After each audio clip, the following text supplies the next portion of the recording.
A female goon prisoner approaches the girl and informs her that although she may have powers outside of the prison, she has no power there and must submit to her. She doesn't want to comply, though. The other inmates siding with the goon retaliate by attacking the girl. She ignores them at first, but the goon prisoner strikes her in the abdomen and says they've heard she's pregnant and want to see how strong her unborn child is. She becomes extremely enraged by this and uses all of her strength to unleash her powers. She retaliates against the instigator by pinning him into the metal grill bars using a nearby metal table. Guards step in to break up the fight in the meantime. After removing the girl, they lock her up in a sealed bunker. With blood dripping from her nose, the poor girl begins to cry. Lorna is her name. A few days ago, Lorna tried to save mutant escapee Clarice from the cops, and that got her arrested. Being a mutant herself, Lorna has the power to use metals however she pleases. She is able to deflect bullets, steer automobiles, and wield any kind of metal weapon.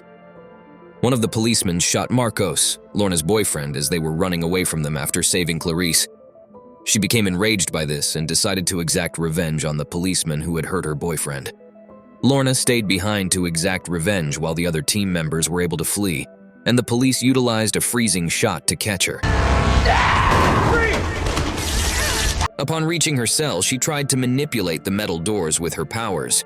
But the collar the authorities had put around her neck gave her a kickback. She sustained a head injury when this kickback forced her back onto the metal toilet. When the other inmates realized this, they all started making fun of her. Despite her lack of experience and knowledge, she was eager to leave prison. She was told by a fellow inmate that the collar was put on to stop her from using her powers. The authorities had it specially made for the mutant prisoners. She added that Lorna was stranded there in the interim until help arrived. A prisoner mockingly spat on her as she was about to take a shower. The attending guard, however, told her to continue walking. There was another mutant prisoner in a cell that Lorna saw. She goes to sit with that mutant in the present when all the inmates are in the mess hall. In an attempt to free herself, Lorna tries to find out more about the collar. The other mutant, though, is hesitant to speak with Lorna out of fear.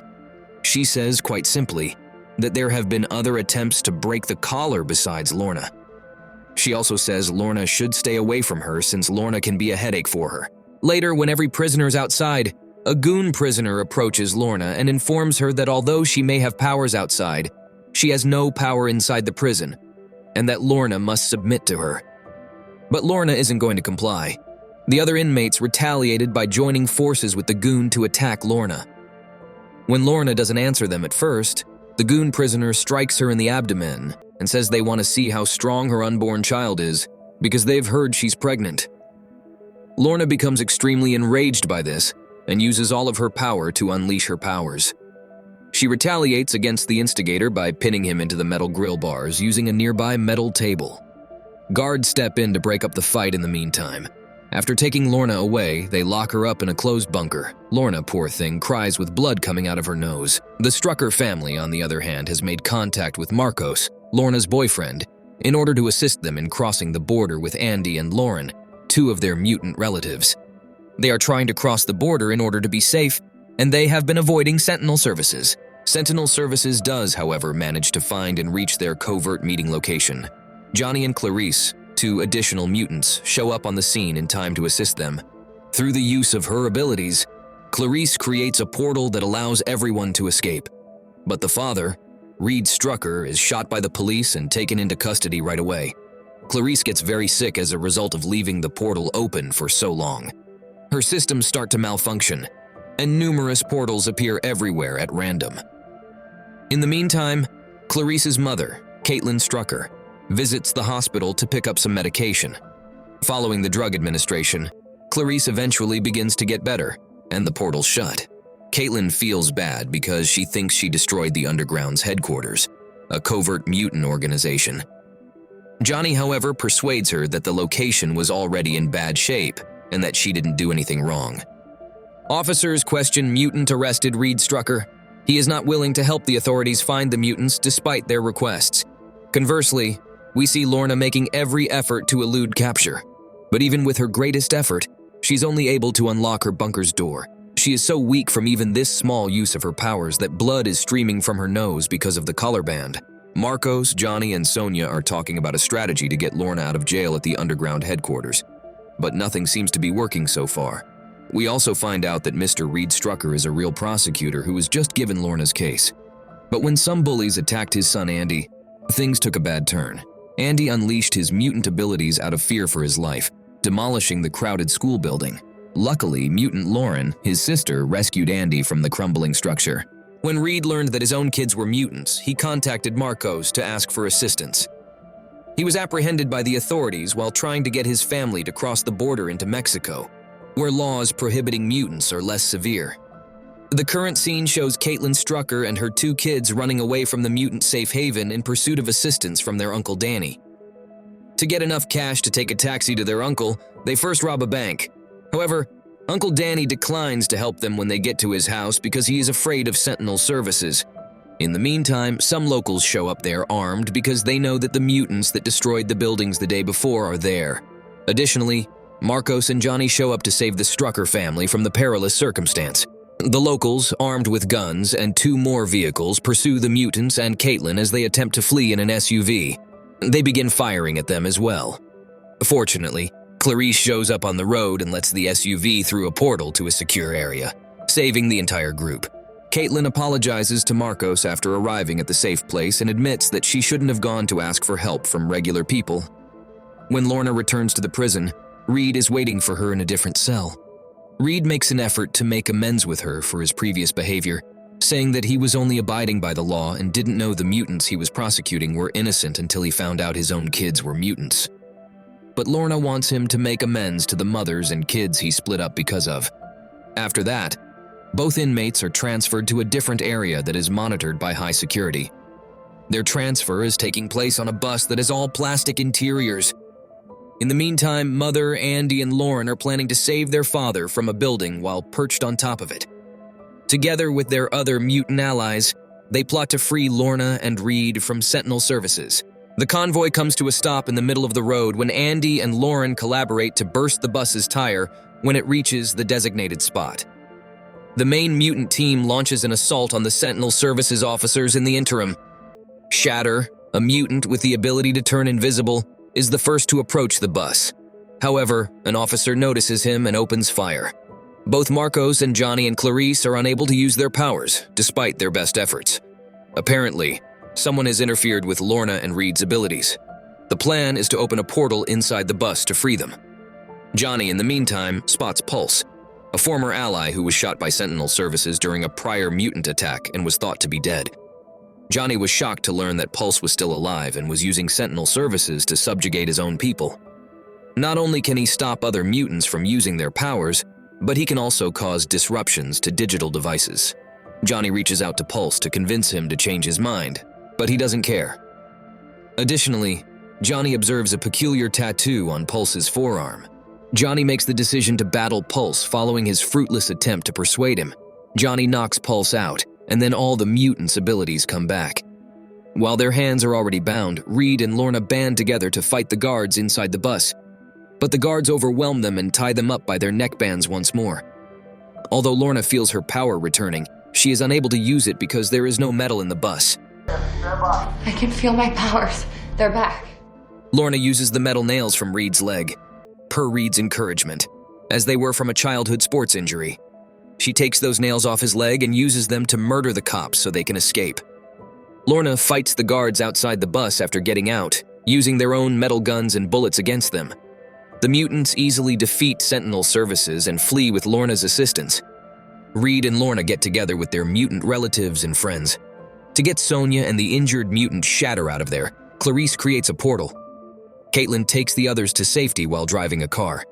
They manage to get away from Sentinel services, but their drone is still tracking them. Using the rearview mirror, Lorna notices the drone hovering right above their vehicle. Marcos burns down the drone until it turns to ashes by using his light beams reflected in the mirror. Along the way, Marcos tells Lorna how much he has missed her and that he has discovered their unborn child is growing inside of her. They discover that Sentinel services has obstructed their way forward in the interim. When Marcos notices this, he offers to reverse, but Lorna is adamant about going through.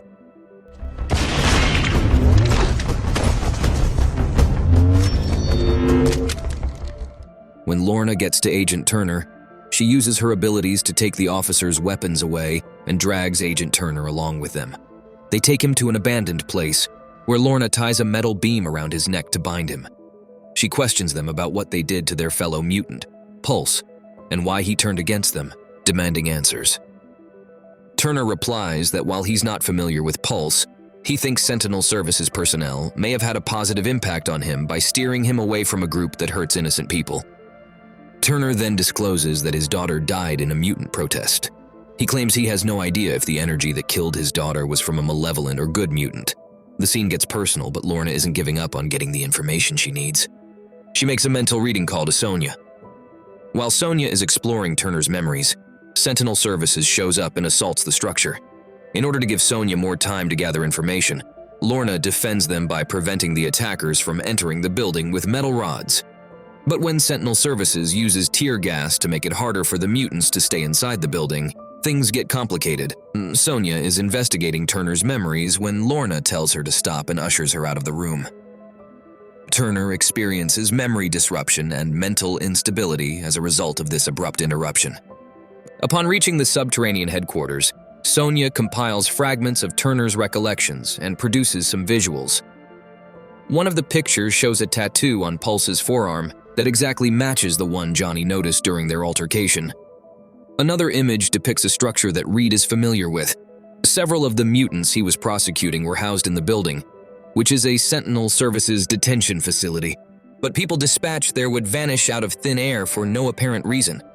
Lorna says that by turning manipulated mutants against them, Sentinel Services is turning the tables on them. Johnny trained Pulse, who was his best friend. Lorna underlines that any one of them could turn against them if Pulse is capable of doing so. They therefore come up with a scheme to break into the building and find out more details about this risky program. They set out on their mission after making extensive preparations. Marcos, Andy, and Reed are the ones on the mission. Hiding inside a big truck, they head toward the Sentinel Services detention center. A policeman stops them midway and asks the driver to show him the inside of the truck. Marcos uses his abilities to absorb all the light as the driver opens the back gate of the truck, making them invisible to the policeman. The policeman then gives them the all-clear to leave. They discover that the security is much tighter than they had anticipated when they get to the building. When Marcos phones Lorna at the front gate, she tells him about the situation and suggests they look for another way in. They make their way to the parking lot, where Andy uses his abilities to pierce the wall and give them access inside. Andy wants to go with them, but Reed says he needs to go back to the truck so he can be safe. Marcos and Reed carry out their mission within the building. While Marcos melts locks and computer cases to get at hard drives, Reed looks for and collects mutant files. Once they exit the building carrying the needed files, they become aware of their pursuers. They see 3 police cars pursuing them while they are in the truck. They quickly report their predicament to the headquarters. Lorna, Lauren, and Wes respond by scurrying to their rescue. Wes joins the rescue effort and uses his ability to manipulate scenes or images to create illusions. Sentinel Services blocks the road ahead as the 3 police cars pursue the truck. Lorna gives Marcos a call and tells him to keep driving straight through all of the obstacles. When the driver obeys, the officers open fire on the truck as it gets closer to them. But Lorna stops the bullets in midair by using her abilities. After that, she gives Lauren instructions on how to make a slide for the truck so it can go over the obstacles and carry on. With her powers, Lauren manages to make the slide. It's Wes's time to show off his skills. He makes it appear as though the truck splits in 2, with one going ostensibly to the left and the other to the right. Once tricked, the Sentinel Services agents follow the illusions, dividing themselves into 2 groups and heading in separate directions. It appears as though the road is empty as the real truck drives straight ahead, trailing an illusion in its wake. Sentinel Services threatens to harm Reed, Marcos, Andy, and the secret information, but they manage to work together to save them. Next, we see Agent Turner at the Sentinel Services building, ordering his staff to search for the mutants more vigorously. He gives them the task of tracking each phone call and decoding all coding languages used on cell phones within a 50-meter radius. Turner's desperation to find the mutants is evident. In the interim, Dr. Campbell shows up. He employs mutants in his lab to conduct strange experiments. Here he is endorsing Turner's quest to apprehend the mutants. He asks Turner to help him capture the Strucker children so he can use them for experiments in his lab in return. During the night, Marcos gets a call from Carmen, his ex-girlfriend, asking for his help on a personal mission. When Carmen threatens to reveal their location to Sentinel services, Marcos initially declines to help her and instead agrees to visit her in the morning. Carmen had helped Marcos before to find the convoy route that was carrying Lorna and Reed. She is now pressuring Marcos to work for her in exchange for her assistance after he successfully rescued Lorna from the authorities with her help. Marcos tells Lorna that he's going to get food and other necessities for the refugees in the morning, taking his lucky charm with him. Next, he visits Carmen, his former girlfriend, at her mansion. When Marcos didn't come back in the evening, Lorna called the food supplier to find out more. The supplier, however, tells her that nobody had arrived to pick up the food supplies that day. Lorna talks to Sonia about her concerns that Marcos might be in trouble, and together they decide to go to Carmen's place. In the meantime, Carmen makes Marcos an offer to collaborate with her in exchange for money to help the mutant refugees. Marcos, though, is unwilling to take her up on her offer. Then Carmen persuades Marcos to accompany her in an assault on a drug shipment with the goal of destroying it. Since Marcos won't engage in any violence, Carmen sends another mutant to take care of the guards while he uses his powers to set fire to the shipment. In reality, Carmen is a participant in the illicit drug trade, and numerous people's bloodstains are on her hands. This was the cause of Marcos's previous decision to part ways with her, and it remains the reason he refuses to collaborate with her. When Lorna and Sonia get to Carmen's mansion, they fight with the guards. Sonia uses her dream-seeing skills to retrieve details about Carmen and Marcos's whereabouts from one of the guards' recollections. Lorna finds Marcos back at work for Carmen when she arrives at their location. Upon witnessing this, she becomes extremely irate and feels deceived by his behavior. Lorna makes the decision to leave the scene with Sonia, leaving Marcos and Carmen behind.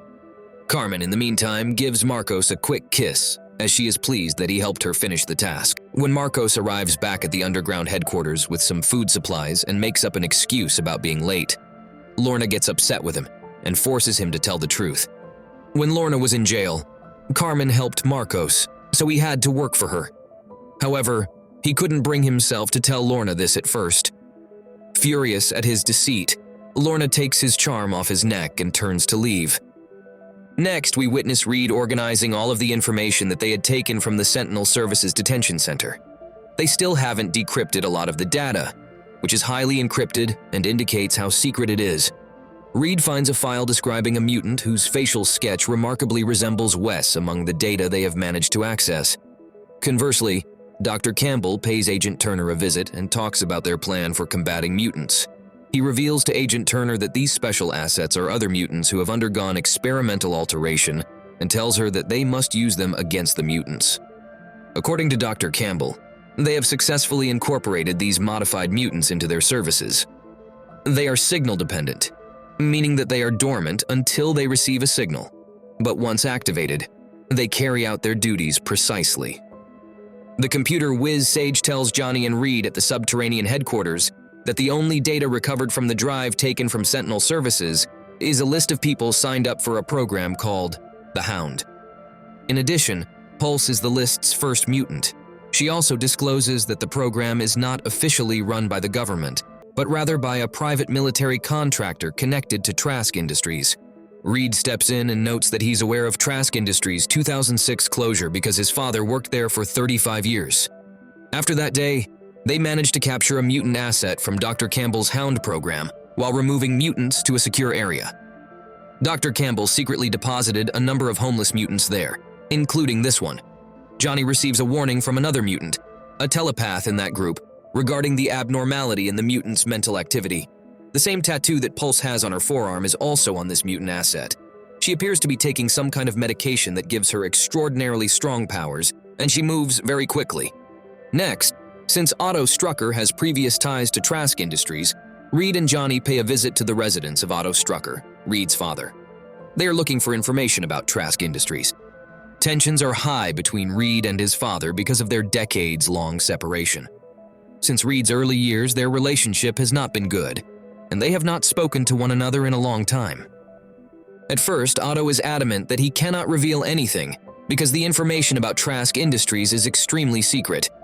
But Otto looks surprised and convinced when Reed reveals that his kids are mutants who are currently hiding from the Sentinel services. Taking Reed to his room, He shows him some newspaper clippings and old family photos. Otto confesses that he is a mutant who has worked at Trask Industries, studying the X gene suppression for his entire professional life. And Reed inquires about Andy and Lauren's abilities out of concern that his family may become monsters. Otto brings up his own father and sister, who were mutants with abilities akin to Andy and Lauren, when Reed informs him about the specificity of their powers. But he clarifies that they became a great threat when they united, especially by joining forces and combined their powers. They could quickly demolish an entire building thanks to their immense combined strength. Because they were the leaders of a unique terrorist organization known as the Hellfire Club, he continues, they were also at the top of the list of terrorists wanted at the time. Then Otto tells Reed that when he was very sick as a child and on the verge of death, it wasn't leukemia, but rather an injection of a serum that suppressed the X gene. Andy and Lauren, his children, inherited the mutation even though it worked for him. Otto warns Reed, stressing how crucial it is to keep the world safe from Andy and Lauren's combined might. Sentinel Services and Dr. Campbell arrive there in the interim. Otto goes down to confront the officers after asking Reed and Johnny to hide there. Dr. Campbell makes an effort to question Otto Strucker, but he won't give them the information they need. Dr. Campbell affirms that he has read Otto's work on X gene suppression and commends him for it. Then he admits that he improved the X gene by using Otto's research. Otto is unwilling to give Sentinel Services permission to search his home. They shoot Otto in the chest in retaliation. However, Otto exhibits his mutant powers and blows himself up, severely wounding Dr. Campbell's face. Pulse also dies as a result of the explosion, which profoundly affects Johnny. Once Chloe, the mutant asset, returns to the subterranean, she starts to exhibit signs of medication withdrawal. Though the mutant cannot speak, Caitlin tries to talk to her. She calls on the telepathic girl Esme to go inside her head. Esme finds herself exploring her mind, where she finds herself in excruciating pain and gets glimpses of Dr. Campbell and other mutant assets from the Hound program at Trask Industries. But the building has incredibly strict security. Chloe abruptly gives in to her agony and dies there and then. The mutants then intend to sneak into Trask Industries in order to rescue other mutants from this despotism, but they need more details regarding the security protocols in place first. They make the decision to acquire more information regarding the building's security procedures as a result. The first place Lorna and Sonia go is a bar that one of the Trask building's security guards is known to visit. They get the necessary information out of him, but Lorna hits him in the head to render him unconscious as soon as he begins bragging about how they can control mutants like animals. Then, using her mutant powers, Sonia goes farther inside his head to gather more information. With her family supposedly trapped in the facility, Esme seems desperate to attack the headquarters. Her desire to save them as soon as possible fuels her determination to act against the building. As all of this is going on, Reed goes back to the underground headquarters and tells Caitlin everything that transpired with his father. In an effort to avoid making the same mistake as Otto Strucker by keeping information hidden, they make the decision to tell their kids everything about their abilities. Holding hands, they use Otto Strucker's theory to tell Andy and Lauren that they can use their powers to become extremely powerful. They run an experiment in the locker room to verify this theory. Andy and Lauren feel a surge of power and unity when they clasp hands, which intensifies the energy in the locker room. But Reed steps in and breaks their hands apart just in time. Andy and Lauren say they are close to demolishing the entire structure when they return. They clarify that the feeling of tremendous power was overpowering and that they were unable to see anyone else in the room. This demonstrates that they had the same strength as their grandparents and could wreak havoc all around them. The mutants have now united and are preparing an assault on Trask Industries. They choose to start by attacking the power substation, which provides Trask Industries with electricity. They will have 3 minutes to destroy it, after which all automatic cameras and machine guns will be offline, and they will be able to enter the facility. The plan is for the Strucker children to blow up the power plant, and Lorna, Marcos, and Esme to sneak into Trask Industries. Agent Turner, meanwhile, begins to worry that mutants might attack the facility at any time. He tightens security and gives his subordinates instructions to confirm security procedures twice. Esme unintentionally drops a detonator box as the mutants assemble outside Trask Industries to prepare for an infiltration, but Lorna uses her powers to save it in time. This mission, especially for newcomers, is not an adventure, Lorna informs Esme. Concurrently, Esme deciphers Lorna's thoughts. and discovers details about her past, which includes being apprehended by law enforcement while on a mission to save a mutant. Recognizing Lorna's emotional point, Esme says that her presence is motivated by the agony of having her family imprisoned inside. However, it soon becomes clear that Esme is not like the others in this regard. Nevertheless, Lorna seems pleased with Esme's answer. Andy, Lauren, and Sonia arrive at the power plant via a portal that Clarice made. Reed and Caitlin were watching through security cameras from a van outside, and they are directing them. Once inside, Sonia tricks a security guard into taking off his gun and badge so they can leave without drawing attention to themselves. Sentinel Services learns of the mutants' scheme, though, and Agent Turner issues an order for security inspections, validating his suspicion that the substation is under attack. As they approach the substation, they become more tightly bound to the mutants within. The intricate design of the building makes it difficult for Clarice to open a portal, despite Caitlin's warnings for the team to retreat. When a robot from Sentinel Services attacks and captures Clarice, the others run away, leaving her behind in the confusion. Safeguarding the Strucker children also results in Sonia's capture. It's just Andy and Lauren left. Sentinel Services is stifling their communication, so they are unable to even communicate with their parents. They ultimately find themselves running into the basement, from where they are unable to escape. So they try to break free with their powers. They join hands and begin the process of that extreme energy flowing through their bodies. When Andy suddenly breaks contact with them, sensing that their abilities could end innocent lives trapped in the building, Sentinel Services shows up in the interim and apprehends them both. However, when they discover that Sentinel Services has captured their comrades, the mutants who were prepared to attack Trask Industries abandon their mission. Esme is upset that the mission has been stopped and is determined to see it through to the end, no matter what. But they don't listen to her, and they head back to the underground headquarters. Trask Industries is now home to the Strucker children. When Dr. Campbell sees them, he remarks that he has been waiting for this opportunity. Before escorting them to an unbreakable alloy bunker, he equips them with special suits to track their mutant energy levels. The bunker has a variety of biosensors installed. The combined power that Andy and Lauren inherited from their great-grandparents is what the doctor wants to see. The Strucker children defy the doctor's orders to show off their ability.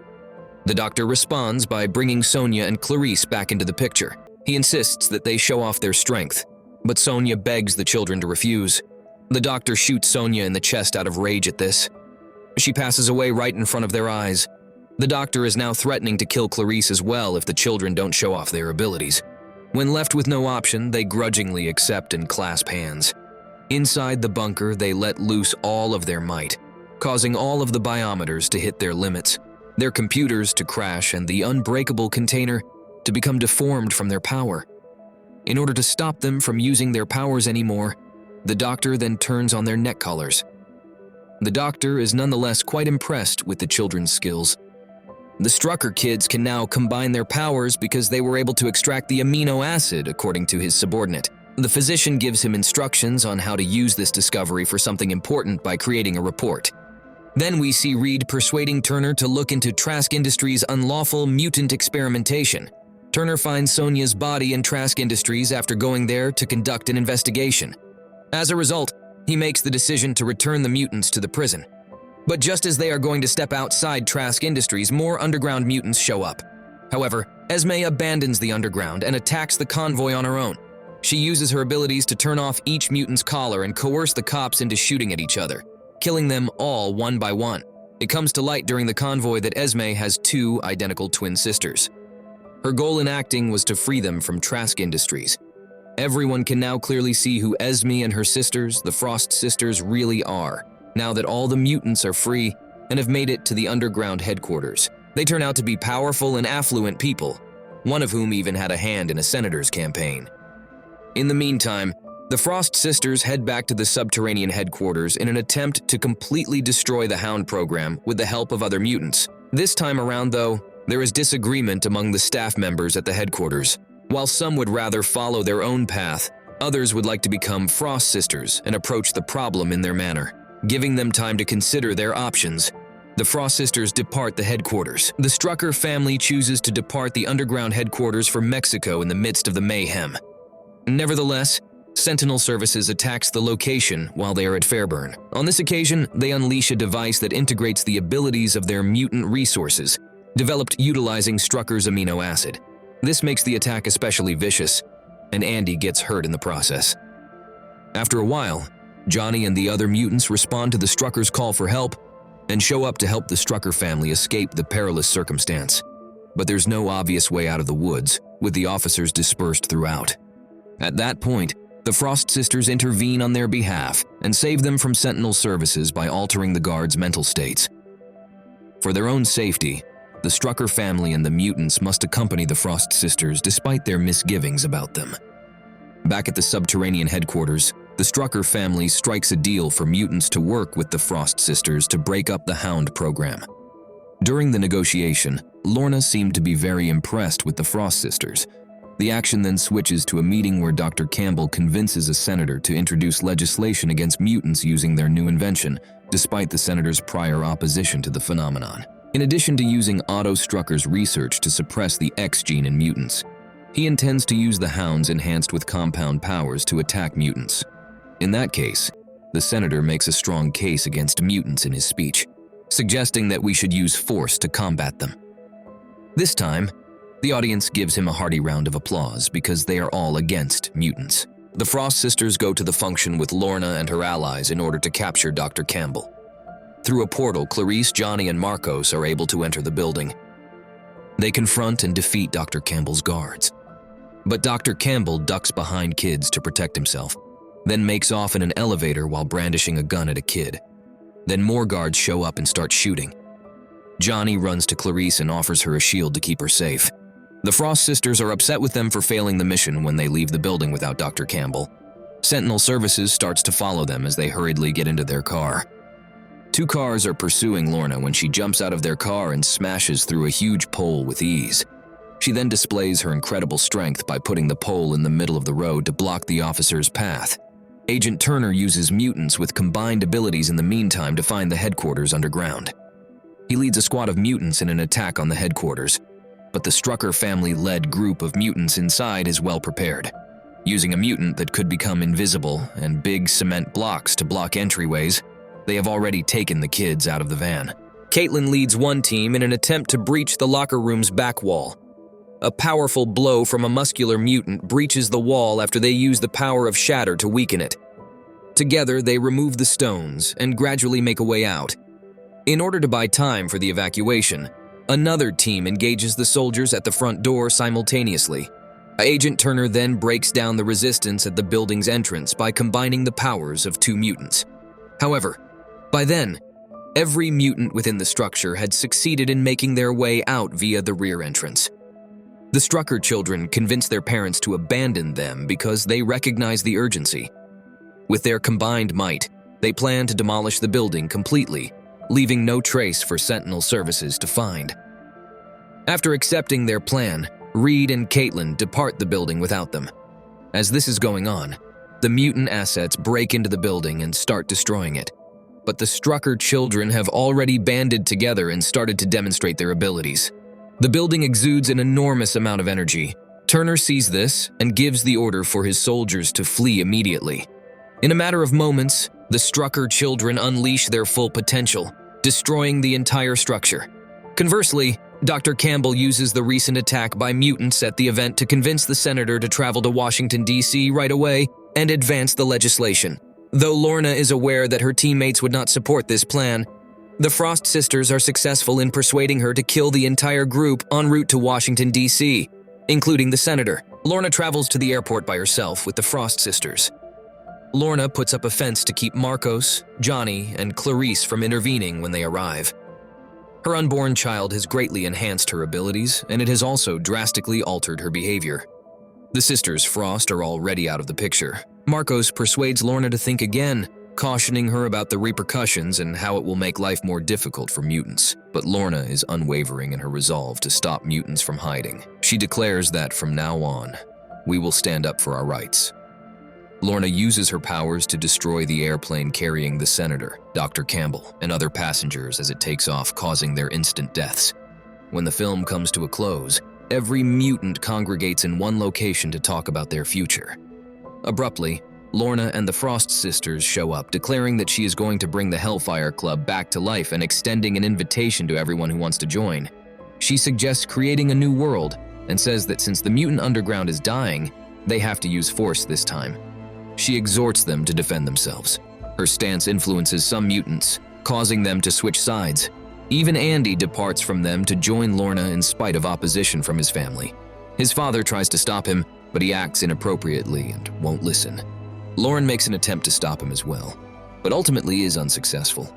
Along with the other mutants, Lorna takes him and departs from the location.